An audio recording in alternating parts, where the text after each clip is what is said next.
महाराष्ट्र के उप मुख्यमंत्री अजित पवार का अंतिम संस्कार 29 जनवरी को सुबह 11 बजे होगा। विद्या प्रतिष्ठान के न्यासी किरण ने कहा कि अजित पवार के पार्थिव शरीर को विद्या प्रतिष्ठान के मैदान में अंतिम दर्शन के लिए रखा जाएगा। अंतिम संस्कार कल सुबह 11 बजे होगा। इस बीच खबर आई कि प्रधानमंत्री नरेंद्र मोदी ने महाराष्ट्र के उप मुख्यमंत्री अजित पवार के निधन पर एनसीपी एसएसपी प्रमुख शरद पवार से बात की और अपनी संवेदनाएं व्यक्त की। महाराष्ट्र के उप मुख्यमंत्री अजित पवार, जिनकी उम्र 66 वर्ष थी, और 4 अन्य लोगों की बुधवार सुबह पुणे जिले के बारामती के पास विमान दुर्घटना में जान गई।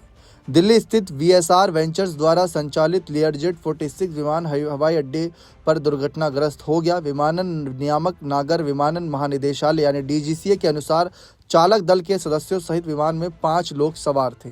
प्रधानमंत्री नरेंद्र मोदी ने बुधवार को रांकपा प्रमुख शरद पवार से बात की और बारामती विमान दुर्घटना में उनके भतीजे एवं शरद पवार के उप मुख्यमंत्री अजित पवार के निधन पर शोक व्यक्त किया।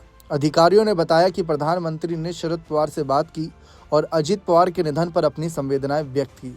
बुधवार सुबह पुणे जिले में विमान हादसे में अजित पवार समेत 5 लोगों की जान जाना पूरे देश को चौंका गया।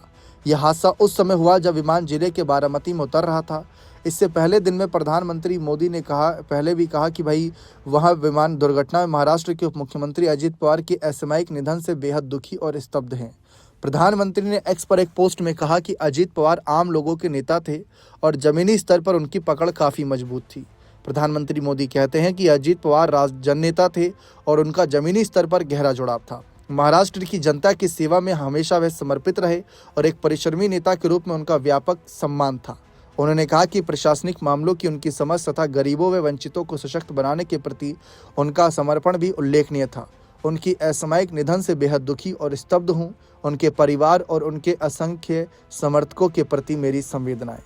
ओम शांति। इस बीच पश्चिम बंगाल की मुख्यमंत्री ममता बनर्जी ने बुधवार को विमान दुर्घटना में अजित पवार के निधन पर उच्चतम न्यायालय की निगरानी में जांच की मांग की और आरोप लगाया कि अन्य सभी एजेंसियों की निष्पक्षता से पूरी तरह खत्म हो चुकी है। बनर्जी ने कहा कि मौजूदा तंत्रों के माध्यम सच्चाई सामने नहीं आएगी, तो जांच की मांग वे फिलहाल करती नजर आ रही हैं।